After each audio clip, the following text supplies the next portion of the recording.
high expectations and wanted to get it done this year. And I'm just shocked. I'm talking to y'all about this right now. I didn't expect to do this, and we all didn't. So Nobody expected it, not even them. 615-737-1045. Brian in Nashville is up first on 1045 The Zone. Good morning, Brian. Good morning, Buck. Good morning, Buck. Man, this is depressing, man. It's tough. It is depressing. So, I know we're kind of stuck with Tannehill's contract, right? Yes.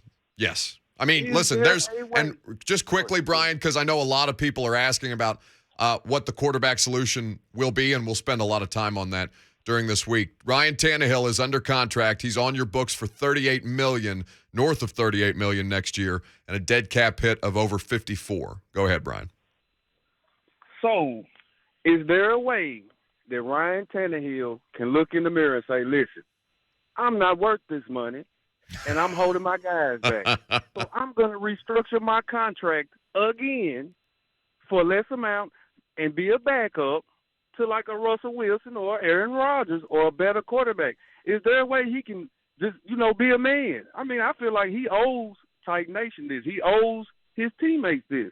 Look, I'm not worth this money, and if I take this money and rob the Titans, they're not getting what they're paying for. And secondly, can he just retire? Look at Jake Locker. He couldn't never get it going. So he said, hey, I'm going to give it up, and I'm going to give them their money back. Thanks for the call, Brian. Lucas, you're quick on the trigger back there today. You faded him down twice in the middle of that call. You okay back there? We're off and running, aren't we? I mean, you tell me, buddy. You're the one back there answering them. How are you today? You seemed a little shook up yesterday. You know what? It hurt on Saturday. Not gonna lie, that one got me. We were texting back and forth yesterday, and he was saying to me that he was legitimately distraught at the idea that the Titans had lost, and I was surprised by that reaction. I don't know. I guess maybe just because we're running it through different prisms, and I'm not saying that I'm not surprised. I'm as shocked as anybody, but tough. Honestly, tough. It's done. That's the whole shocking part of it. The finality. You worked so hard all season, and to have it go like that. I mean, we have it on a poll at Buck Reising on Twitter, which is the more gut-wrenching of the losses between Saturday at Nissan Stadium against the Bengals, losing to the Chiefs in 2019 in the championship game at Arrowhead, or the 2008, the last first round, one and done playoff situation. Because the Titans own 3 of those on their record now.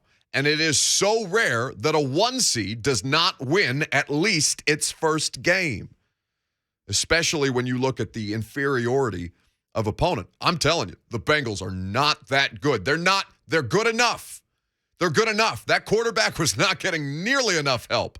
And Quentin Spain's weird, tweets on social media, and it was on one of the Bengals players' Instagrams of him, mother bleeping Jeffrey Simmons up and down after his unit allowed 9 sacks and probably more had the refs not been late with their whistles.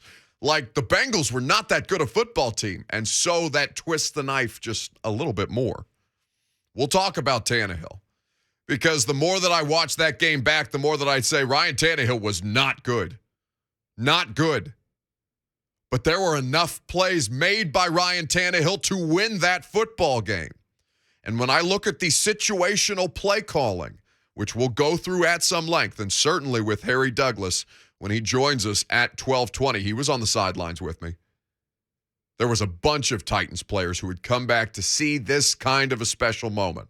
The city was so ready for them to push this thing on, to host potentially an AFC championship game and make the Super Bowl as it was supposed to. Storybook ending, right? The whole Derrick Henry thing, 91 different players, on and on and on it goes. And then you pee down your leg in the divisional round against a team that had its quarterback on his back almost the entire time. I think that's the hardest part for a lot of people is having the potential celebration that would have come after the game pulled out from under you. Ugh. I can't imagine what that feels like. Because I still walked to that stadium. You know, I mean, I'm not thinking about like the emotional side of it right after the game. I'm thinking, how the hell am I going to write about this? What did they just do? How are they going to explain this after the fact? And then going home and kind of, you know, going about my business, waking up, and Sunday, like opening my phone up to seeing, oh no, people aren't okay right now. This has lasting implications. Jason is in Nashville up next on 104.5 The Zone. Good morning, Jason. Hey, good morning. Thanks for taking my call. I'm not going to be the popular caller today. Okay. I'm probably, nobody's going to really want to hear what I got to say. I'm a 49ers fan, but I live in Nashville, so whenever the Niners are not playing the Titans, I support them. But it just kills me to hear everybody. If you go back the days and the weeks before, Ryan Tannehill was a prince here, and then when King Henry came, oh man, we can have it our way, and we ain't got to be Burger King, and we got this on Correct. lock, and all this stuff that they were talking. What I'm saying is, why don't you have that same enthusiasm when it doesn't go your way? Because if you really look at it, they gave you a number one seed. How many other teams would have loved to have that? I know it's Super Bowl or bust to you, but I got the same struggles with my team with Jimmy Garoppolo because he's inconsistent. Every time he throws the ball, I get nervous. But what my other point to you, Buck, everybody counted us out as Niners fans. Everybody. Colin Cowherd even said out of his mouth, there's no way that Aaron Rodgers is going to lose.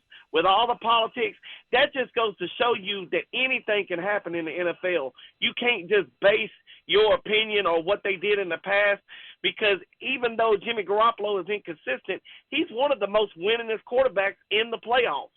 So I'm just thinking that, man, maybe we need to be glad that our team was at least a number one seed, because how long and how often does that even happen? That's just my opinion. Thank you. Hey, thanks for the call, Jason. And I appreciate you bringing that perspective, because there's probably some people who do feel that way. And I'll get into some analysis that was made, and Harry Douglas was one of these people breaking down the film yesterday after the game. Matt Bowen of ESPN as well, who does the NFL matchup show with Greg Cosell. A couple of smart football minds diagnosing what went wrong. And we'll spend some time on Ryan Tannehill. And in conjunction with Ryan Tannehill, we'll spend some time on Todd Downing.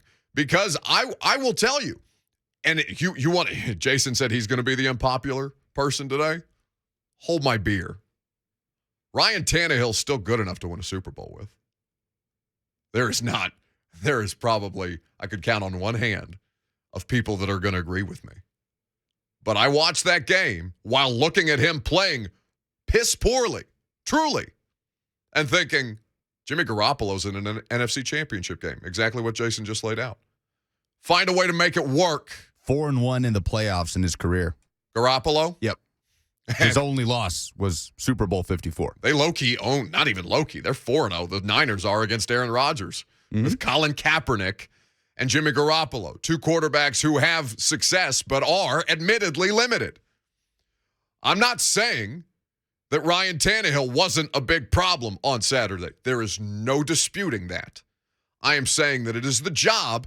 Hell, it was the singular reason that Mike Mularkey was fired. Well, let's not say singular reason. It was the most important reason that Mike Mularkey was fired and Mike Vrabel was brought in. It was Marcus Mariota then, but the concept still applies. You were brought here. You were brought here to maximize the ability of your players. I have seen Ryan Tannehill be above average the last 3 seasons. I'm not going to give you recency bias other than to tell you that he was not good on Saturday. And my point to you would be, make him better. That's your job. And we'll spend some time on that, certainly later on. 615-737-1045. Mahogany is up next on 104.5 The Zone. Good morning. Buck, what's going on, man? Just chilling. Man, look. Me and my brothers got on a Zoom call Saturday or a Google Duo call Saturday after the game, and we took shots and we listened to Simon and Garfunkel's The Sound of Silence in the background the entire time. That sounds like, do I need to call a self-help line for you? What the hell is that?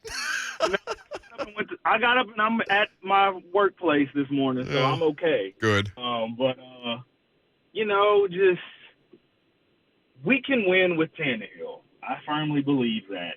But I don't think we can win because of him in the playoffs. I just don't think that's the case. And I think our biggest issue is our offensive coordinator, and something needs to be done. But other than that, man, just hello, darkness, my old friend. I'm out. I've come to meet with you again. Thank you, Mahogany. Stay with us, buddy. Goodness. Have you ever done that? Called up your buddies, be like, hey, you guys want to get on a Zoom call, take shots, and listen to depressing music? No, I don't think so. Sounds deeply concerning, if I'm being honest. People are going through it. Lucas is going through it. He's been on the phones all day. This is going to be another one of those Popeyes waitress memes with him just slumped over after 3 hours of fielding phone calls. Listen to Blaine Bishop, all right? So they had Titans talk back on Saturday night after the game, as they always do. Blaine, Mickey Ryan, Kevin Dyson. They take your phone calls. They react in real time. And I heard this on my drive home from Nissan Stadium after that game. Blaine Bishop losing his mind because I bring up Ryan Tannehill, and you bring up the first interception. Let's take it piece by piece, right? First play, first non-special teams play of the football game. It's an interception. Julio Jones is the target. Ryan Tannehill is a beat late on the throw. Jesse Bates smells it, feels it in his soul, is right there to snatch the ball away from an open Julio Jones. Again, Ryan Tannehill, a beat late with the football. It's honestly, to watch that back, and I did several times, to watch that back, you can feel it because they lose the toss. They get the ball first on offense because the Bengals defer. This offense, in its entirety, all projected 11 starters from the preseason. Unthinkable. Derrick Henry in the backfield. A play-action 2 tight end set with Ferkser and Swaim on the line of scrimmage to the quarterback's left and Julio Jones and A.J. Brown to the right. You could feel the energy in Nissan Stadium. They were about to open this thing up. This was the offense that was promised. There it was.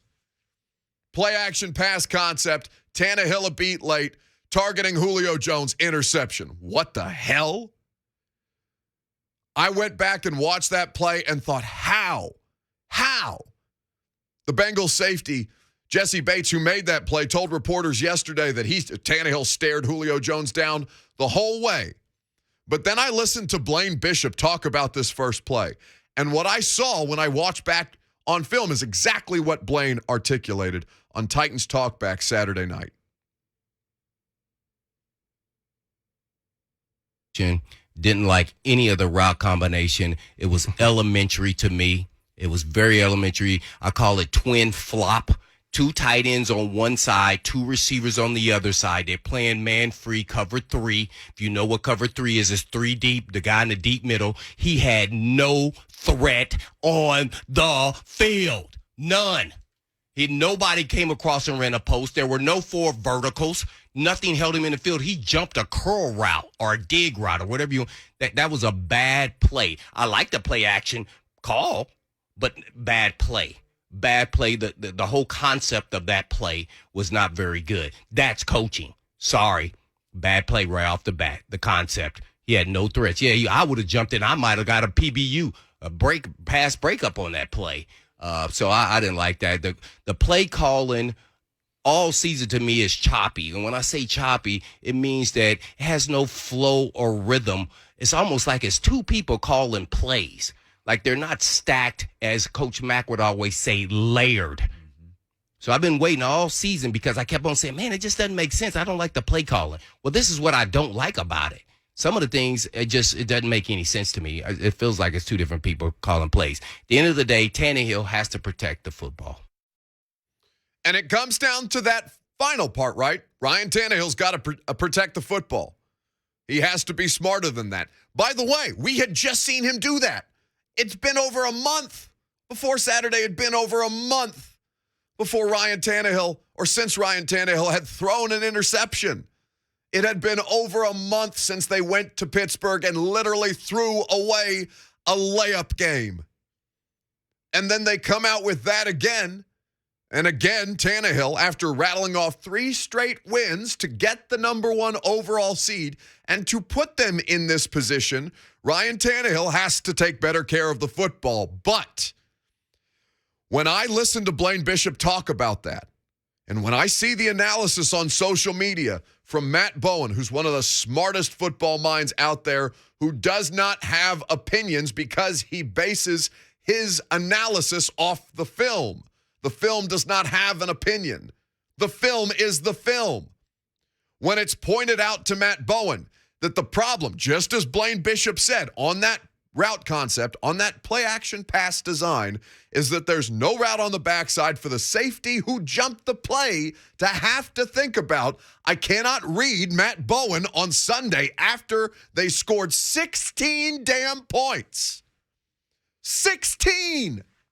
With Julio Jones, A.J. Brown, Derrick Henry, and a very, very effective Deontay Foreman. 16! I just knocked the phone off the hook. I cannot read Matt Bowen's analysis the next day and say that he agrees that there is no route on the backside for the safety to think about. Bates gets his eyes to the front side because of the lack of execution on that play, and it brings us to another discussion on the Titans' pass game structure, Bowen writes, which can be viewed as limited by play design. Limited by play design. That offense, with that talent, that cannot be. It just can't. Uncle Bob in Columbia is next on 104.5 The Zone. Good morning, Bob. Good morning, gentlemen. Thanks for taking the call or raspy. Well, it's awful. It's awful. My heart goes out to all the Titan fans. Fortunately, my blood runs 98% orange, okay? But I invested more emotion and attention in the Titans this season than I've ever had an NFL team. Yes. So it's just awful. And so my heart goes out to them. I had a 2-point, one interception. I don't know who that number 15 is. It hit him right in the hands. He pops it up like a high school drill. That was one interception. But my question, I'll let you know, is when we had an interception, and I thought that ball touched the ground. It was a great break for the Titans. I don't think they capitalized on that. But anyway, that was my question, that one play. Did that ball touch the ground or not? You know what I'm talking about. I'll let you go, and thanks for what you do.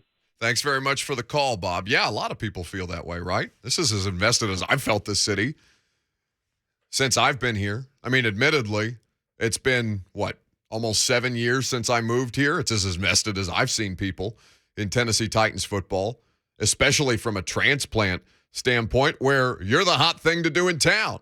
People are dying to get tickets to your games. Dying to go.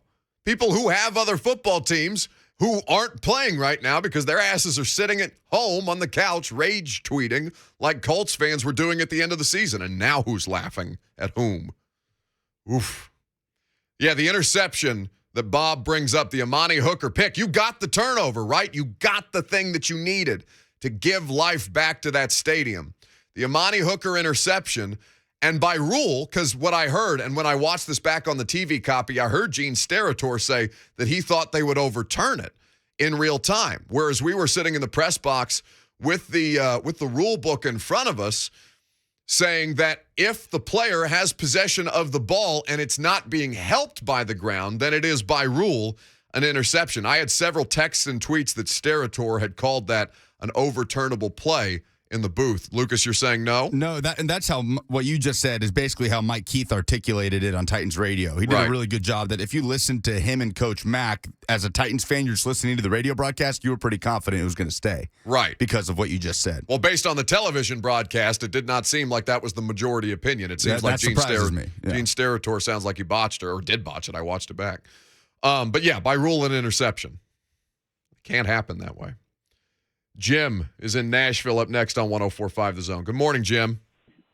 Hi, good morning, Buck. I appreciate you taking my call this morning. I was at the game on Saturday and have attended, all the games this season, and just with all the excitement, the atmosphere, and then for the air to go out of the stadium after the first play from scrimmage was extremely disheartening and set the tone for the day. But my question is, what the game looked like to me in the last 2.5 minutes when the Titans had the ball was that the Titans were playing for overtime and not trying to be aggressive and win the game. If you watch the game between the Chiefs and the Bills yesterday, and 25 points in two minutes, and they just were not aggressive at all, which you got to play to win, not play not to lose. And it just looked like to me that the defense, because the defense was playing so well, that they were thinking perhaps if we go into overtime, we'll be able to hold them to a field goal and we'll score a touchdown. But anyway, just interested in your thoughts, and I'll take your comments off the air. Hey, thanks for the call, Jim. I mean, even the Rams-Bucks game, right, where you've got Chris Collinsworth all but screaming in the booth, they have to play offense here. After they get the fumble recovery that Sue is able to bring in, it looks like Tom Brady's going to get another crack at this thing. They score a touchdown, and Chris Collinsworth immediately says, keep throwing the football. Play offense. Play offense. Do not get complacent. Now, what I'll say about the Titans is this. I felt like they were trying to play for the game-winning field goal, but the way that they did it, man, I didn't understand how much time they let come off the clock with 2 minutes left before that interception on third down. Vrabel, and let's listen to Mike Vrabel talk about that situation coming up next, because